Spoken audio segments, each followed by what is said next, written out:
जय हिंद, नमस्कार फ्रेंड। ज्योति क्लासेस में आप सभी का एक बार फिर से स्वागत है। हेलो दोस्तों, कैसे हैं आप सभी? आई होप आप सभी बहुत ही अच्छे होंगे, स्वस्थ होंगे, स्टडी अपनी कंटिन्यू कर रहे होंगे। चलते हैं हमारी आज की यूनिट की क्लास की तरफ। जैसा कि आप सभी जानते हैं, चैनल के माध्यम से हम कर रहे हैं होम साइंस की सीरीज, जिसमें क्लास 6 से 12 की बुक को कवर कर रहे हैं। और अभी तक हमने क्लास 6 से 10 तक की पढ़ाई कंप्लीट कर ली है। हम आगे क्लास 11 में। आई होप आपने हमारी सारी प्रीवियस क्लासेस देखी होगी। नहीं देखी तो प्ले लिस्ट में जाइए, वहाँ से क्लासेस वाइज प्ले लिस्ट आपको प्रोवाइड कराएगी। जिसमें कॉन्सेप्ट में आपको डाउट है, प्लेलिस्ट के माध्यम से आप वो वीडियो देख करके अपने डाउट्स को क्लियर कर सकते हैं। क्योंकि हर टॉपिक को हमने बहुत ही डिटेल में पढ़ा है। इतने डिटेल में पढ़ने का एक ही उद्देश्य है कि एक बार आप इस सीरीज़ को देखिए, समझिए, ताकि होम साइंस से रिलेटेड कोई भी डाउट आपके माइंड में ना रह जाए। चाहे आप किसी भी क्लास के लर्नर से, किसी कॉम्पिटेटिव एग्जाम की प्रिपरेशन करें, या फिर किसी फील्ड में होम साइंस से अपना करियर देख रहे हैं, सभी के लिए सीरीज़ काफ़ी हेल्पफुल होने वाली है। तो प्लीज़, चैनल पर फर्स्ट टाइम विजिट किए हैं तो चैनल को लाइक, शेयर और सब्सक्राइब करें। साथ ही साथ अपनी राय भी हमें कमेंट के माध्यम से बताएं, क्योंकि आपका हर एक फीडबैक हमारे लिए बहुत ही इंपॉर्टेंट होता है। इसी के साथ चलते हैं आज की क्लास की तरफ। देखते हैं आज की क्लास में हम करने क्या वाले हैं।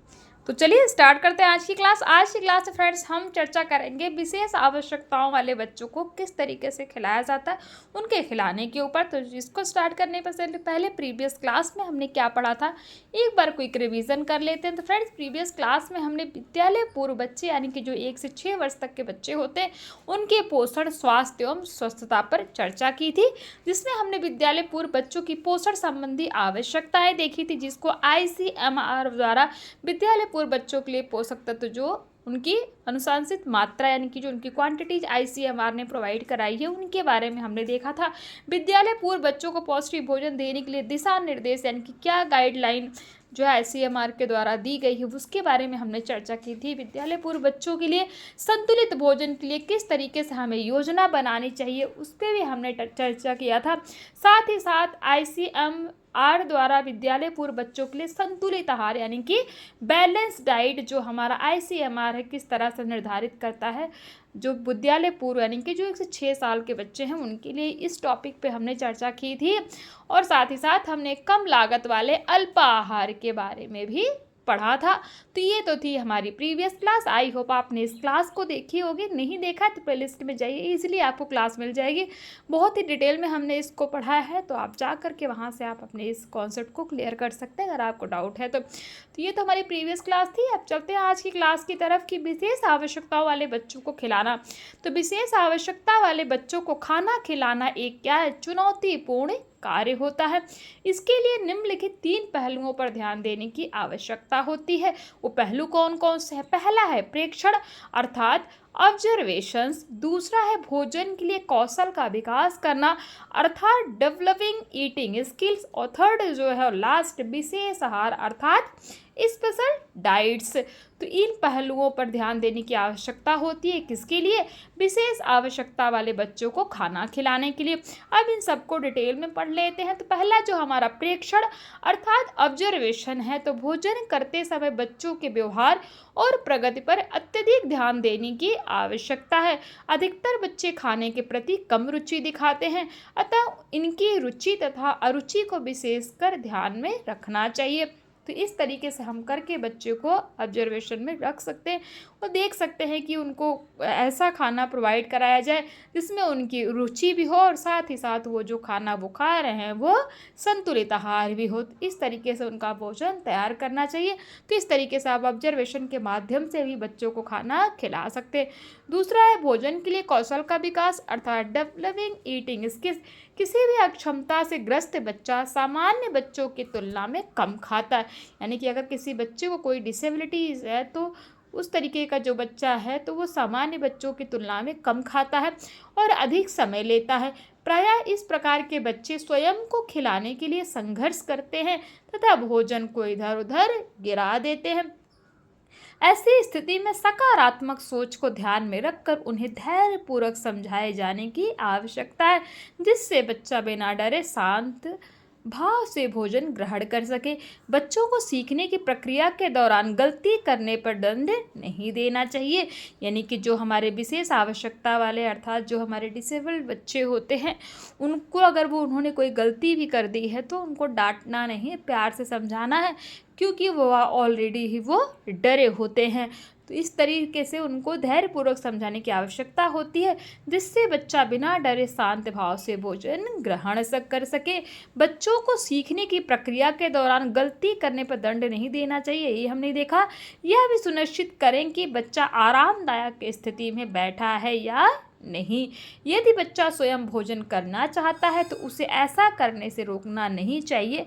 खान पान का समय भी नियमित करने का प्रयास करना चाहिए। तो ये तो हमने देख लिया सेकंड, भोजन के लिए कौशल का विकास आप किस तरीके से विशेष आवश्यकता वाले बच्चों में कर सकते हैं।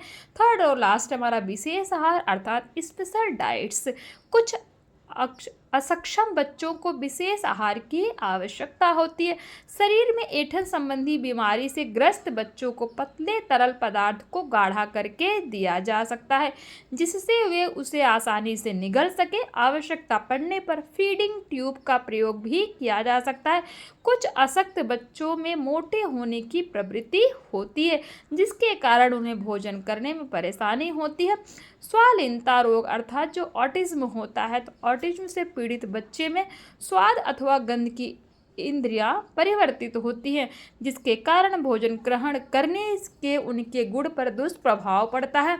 इसलिए अक्षमता वाले बच्चे जो डिसेबल्ड बच्चे होते हैं, तो क्षमता वाले बच्चों को ध्यान में रखते हुए उन्हें अतिरिक्त वसा, सीमित तरल पदार्थ, विशेष फार्मूला युक्त भोजन देने की आवश्यकता है।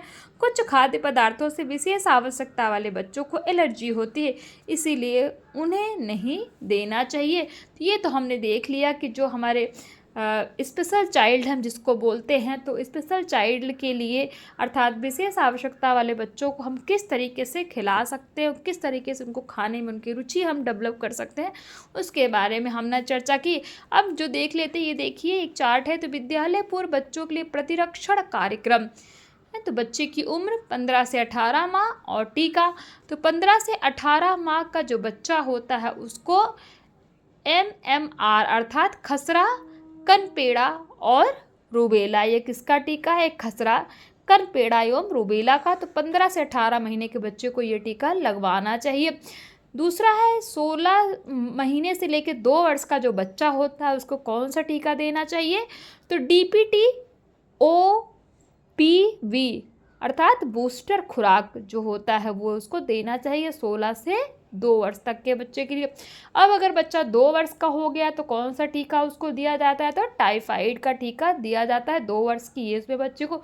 5 वर्ष की एज में DT का टीका लगवाया जाता है। और 10 वर्ष से 16 वर्ष का जो बच्चा होता है उसको टिटनेस यानी कि टॉक्साइड TT का टीका दिया जाता है। 18, 24, 30 और 36 माह का ध्यान दीजिएगा, मामिस महीने। 18, 24, 30, 36 महीने का जो बच्चा होता है उसको विटामिन ए यानी कि ड्रॉप्स का टीका, विटामिन ए का टीका ड्रॉप्स के माध्यम से दिया जाता है। तो ये तो हमने देखा कि विद्यालय पूर्व बच्चों के लिए प्रतिरक्षण कार्यक्रम यानी कि जो टीके लगते हैं बच्चों को वो किस उम्र में कौन सा टीका दिया जाता है, ये भी हमने देख लिया। अब कुछ क्वेश्चन देखिए। क्वेश्चन 1 क्या कहता है? कहता है विद्यालय पूर्व बच्चा कैसा होता है। क्वेश्चन 2 बच्चों को किसके साथ बैठकर भोजन करना चाहिए। क्वेश्चन 3 कहता है अधिकतर बच्चे खाने के प्रति क्या लेते हैं। ध्यान दीजिएगा, अधिकतर बच्चे खाने के प्रति क्या लेते हैं।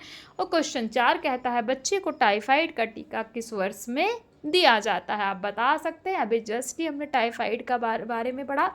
तो जब बच्चा 2 वर्ष का हो जाता है तो 2 वर्ष की उम्र में बच्चे को टाइफाइड का टीका दिया जाता है। तो इस क्वेश्चन का आप स्क्रीनशॉट ले लीजिएगा और इन क्वेश्चन को सॉल्व करने का प्रयास करिएगा, क्योंकि ये क्वेश्चन बहुत इंपॉर्टेंट है और आपसे इजीली सॉल्व भी हो जाएंगे। सॉल्व इसीलिए हो जाएंगे कि जो अभी हम सब पढ़ रहे हैं वही तो क्वेश्चन में पूछा जाता है ना फ्रेंड्स। अब चलते हैं नेक्स्ट टॉपिक देखते हैं। तो विद्यालय जाने वाले बच्चे, अभी हम किसके बारे में चर्चा कर रहे थे? अभी हम पढ़ रहे थे विद्यालय जाने से पूर्व के जो बच्चे होते हैं उनके खान पान के विषय में, उनके स्वास्थ्य के विषय में और उनको दिए जाने वाले कुछ टीके उनके ऊपर हम चर्चा कर रहे थे, किस प्रकार उनको जो है संतुलित आहार प्रदान करना है। तो ये सब अभी है जो हमने पढ़ा वो विद्यालय पूर्व बच्चे यानी कि 1 से 6 वर्ष के जो बच्चे उनके बारे में हम चर्चा कर रहे थे। अब अभी हम करेंगे जो बच्चे विद्यालय जाने लगे अर्थात 7 से लेकर 12 वर्ष तक का जो बच्चा है उसके स्वास्थ्य, पोषण एवं स्वस्थता पर चर्चा करेंगे।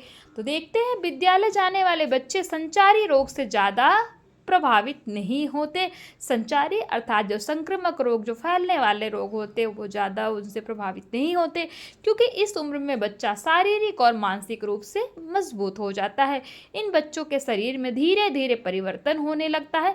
विशेष रूप से 9 से 10 वर्ष तथा उससे आगे के वर्षों में लड़का लड़की के विकास में भिन्नता होती है। विद्यालय जाने वाले बच्चों की पोषण संबंधी आवश्यकता क्या होती है? तो बालक और बालिकाओं की पोषण संबंधी आवश्यकताएं 9 वर्ष की आयु तक लगभग समान होती है, यानी कि चाहे वो बालक हो या फिर बालिका हो, दोनों का पोषण संबंधी आवश्यकता 9 वर्ष तक समान होती है। लेकिन उसके बाद पोषण संबंधी आवश्यकता में अंतर आ जाता है। बालिकाओं में वृद्धि एवं मासिक स्राव जो पीरियड्स होते हैं, तो मासिक स्राव के लिए प्रोटीन, लौह तथा कैल्शियम की अधिक मात्रा में आवश्यकता होती है। 10 से 12 वर्ष के लड़कों को भी उनकी वृद्धि के लिए अत्यधिक कैलोरी की आवश्यकता होती है। विद्यालय जाने वाले बच्चों के लिए आहार योजना कैसा होना चाहिए? तो विद्यालय जाने वाले बच्चों के लिए आहार योजना निम्न प्रकार है, वो इस तरीके है। पहला है विविधता लाना, अर्थात एम फॉर वैरायटीज। ध्यान दीजिएगा, पहला क्या है? विविधता लाना, एम फॉर वैरायटी। कोई भी एक भोजन निर्धारित मात्रा में सभी पोषक तत्व प्रदान नहीं कर सकता जिनकी बच्चे को प्रतिदिन आवश्यकता पड़ती है। इसलिए विद्यालय जाने वाले बच्चों के भोजन में विविधता का होना अति आवश्यक है। विविधता अर्थात उनको सेम टाइप का फूड डेली नहीं देना है, चेंज कर करके देना है। तो इसीलिए जो बच्चे स्कूल जाने लगते हैं उनको भोजन में विविधता की अत्यंत आवश्यकता होती है, ताकि बच्चों की भोजन में रुचि भी बनी रहे तथा आवश्यक पोषक तत्व भी उसे प्राप्त हो जाए। नंबर 2 है अच्छा पोषण सुनिश्चित करना, अर्थात इंश्योर गुड न्यूट्रिशन। तो विद्यालय जाने वाले बच्चों को अधिक मात्रा में प्रोटीन, कैल्शियम, लौह तत्व तथा आयोडीन की आवश्यकता पड़ती है। इसलिए इस आयु के बच्चों को दाल, राजमा, फल और सब्जियों का भरपूर मात्रा में सेवन करना चाहिए, जिससे बच्चों को मधुमेह, हृदय संबंधी रोग आदि से बचाया जा सके। मधुमेह जिसको हम डायबिटीज़ बोलते हैं, तो ये आप ध्यान रखिएगा। थर्ड है संतृप्त वसा, नमक एवं चीनी का सीमित मात्रा में सेवन, अर्थात limit intake of saturated fat, salt and sugar. तो स्कूल जाने वाले बच्चों में विकास की प्रक्रिया धीमी हो जाती है, इसलिए कुल कैलोरी में से 20% कैलोरी वसा के रूप में लेना आवश्यक है। यदि भोजन में वसा और चीनी की मात्रा अधिक होती है तो बच्चों में मोटापे जैसी अन्य समस्याएं होने का खतरा उत्पन्न हो जाता है।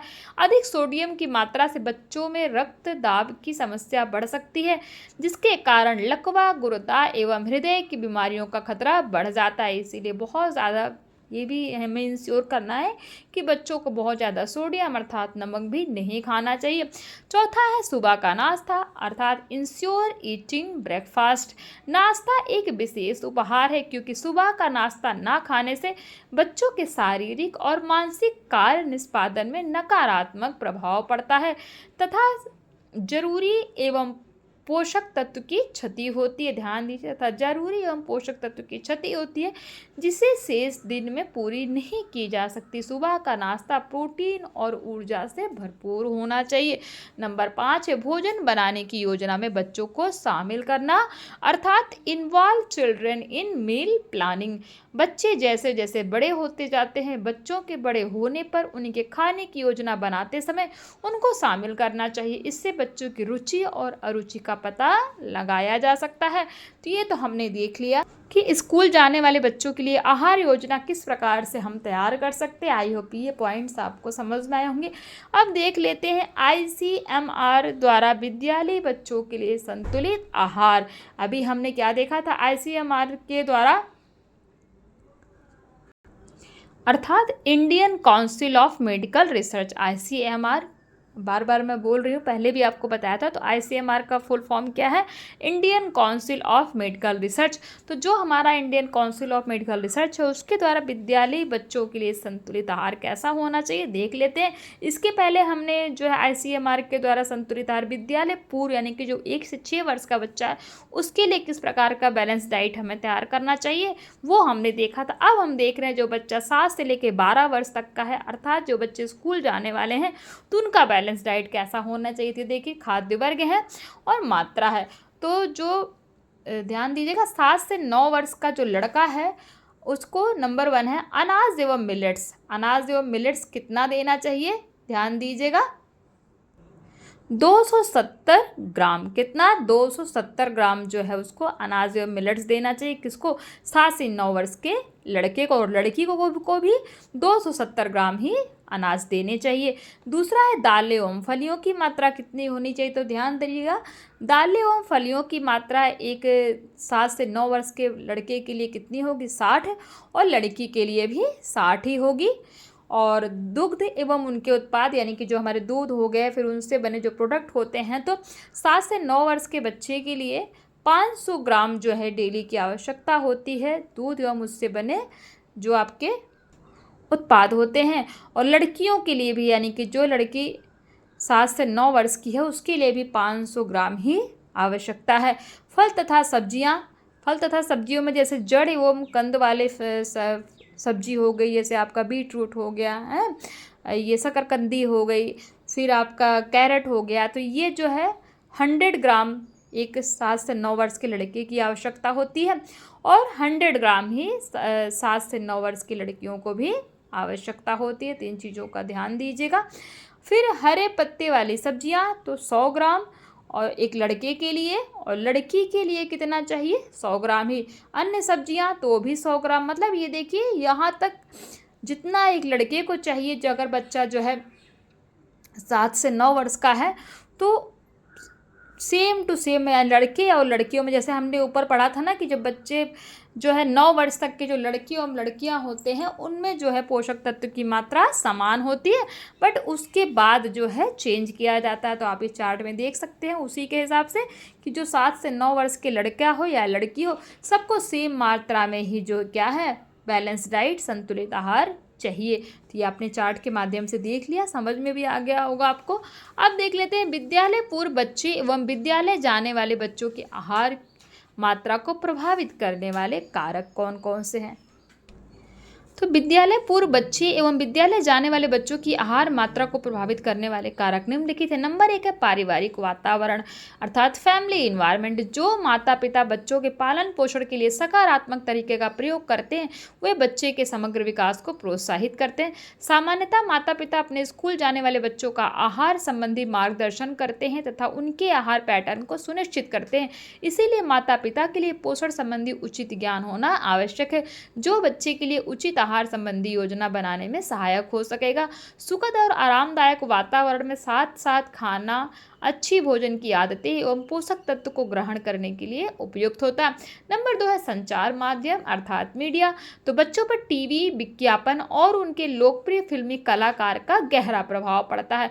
बच्चे विज्ञापन के माध्यम से दिए गए संदेशों से ज़्यादा आकर्षित होते हैं तथा उन्हें खाने पर जोर देते हैं, जिससे सोडियम और वसा की मात्रा अत्यधिक होती है। इसी प्रकार त्योहार के समय नुकसानदायक चीज़ों से बना भोजन उन्हें अल्पाहार लेने में विवश कर देता है, जिसके कारण नियमित भोजन के लिए उनकी भूख कम हो जाती है। एक अनुकूल पारिवारिक वातावरण के द्वारा इस समस्या का समाधान किया जा सकता है। नंबर 3 है मित्र मंडली, अर्थात जो बच्चे के पीयर्स, उनके जो ग्रुप्स होते हैं। जब बच्चा विद्यालय में प्रवेश करता है तो उसके मित्र भी बन जाते हैं तथा वह उनके द्वारा किए जाने वाले दैनिक कार्यों को भी देखता व सीखता है। वह अपने मित्रों की पसंद के अनुसार ही भोजन करने लगता है। इसीलिए विद्यालय पूर्व बच्चों में अच्छी खान पान की आदतों की दिशा में एक सकारात्मक दृष्टिकोण विकसित करने के लिए सामूहिक व्यवस्था का होना सर्वोत्तम है। नंबर 4 है सामाजिक और सांस्कृतिक प्रभाव अर्थात सोशियो कल्चरल इन्फ्लुएंसेस। प्रत्येक परिवार के अपने अलग रीति रिवाज और भोजन करने का तरीका होता है, क्योंकि उनके सांस्कृतिक परिवेश अलग अलग होते हैं। प्रायः घर में बच्चों को वही भोजन दिया जाता है जो परिवार के बड़े खाते हैं, लेकिन कई बार कुछ अलग सामग्री तैयार की जाती है ताकि भोजन में कुछ नयापन आए। नंबर 5 है अनियमित भूख अर्थात इरेक्टिक एपेटाइट। ध्यान दीजिएगा, इरेक्टिक एपेटाइट। प्रायः यह देखा गया है कि बच्चा एक भोजन तो अच्छे से खा लेता है। ध्यान दीजिएगा, प्रायः देखा गया है कि एक बच्चा भोजन तो अच्छे से खा लेता है, लेकिन उसके साथ दूसरे खाद्य पदार्थों को खाने से मना कर देता है। यह एक अस्थायी मनोदशा है। इससे बच्चों की भूख क्या होती है, अनियमित हो जाती है। तो ये तो हमने देख लिया फ्रेंड्स, विद्यालय पूर्व बच्चे एवं विद्यालय जाने वाले बच्चों की आहार मात्रा को प्रभावित करने वाले वो कारक कौन कौन से। इसमें हमने पारिवारिक वातावरण अर्थात फैमिली इन्वायरमेंट देखा। दूसरा जो है संचार माध्यम मीडिया। तीसरा मित्र मंडली अर्थात जो उनके बच्चे के जो पीयर्स होते हैं, उनके ग्रुप्स होते हैं। चौथा सामाजिक एवं सांस्कृतिक प्रभाव अर्थात सोशियो कल्चरल इन्फ्लुएंसेस। पांचवा देखा हमने अनियमित भूख अर्थात इरेटिक एपेटाइट है। तो ये सारे जो पॉइंट्स हमने देखे, ये क्या देखे कि विद्यालय पूर्व विद्यालय जाने वाले बच्चों के जो आहार है उनकी मात्रा को प्रभावित करने वाले ये सारे कारक हैं। आई होप ये चीज़ें आपको समझ में आई होंगी। नेक्स्ट है हमारा स्वस्थ आदतें अर्थात गुड हैबिट्स जिसको हम बोलते हैं। तो इस पे हम चर्चा करेंगे हमारी नेक्स्ट क्लास में। आज की क्लास को फ्रेंड्स यहीं तक करते हैं। आई होप जो भी अभी तक हमने पढ़ा वो सारी चीज़ें आपको समझ में आई होंगी। फिर भी कोई डाउट्स रह जाता आप कमेंट करके पूछ सकते हैं, आपके हर डाउट क्लियर किए जाएंगे।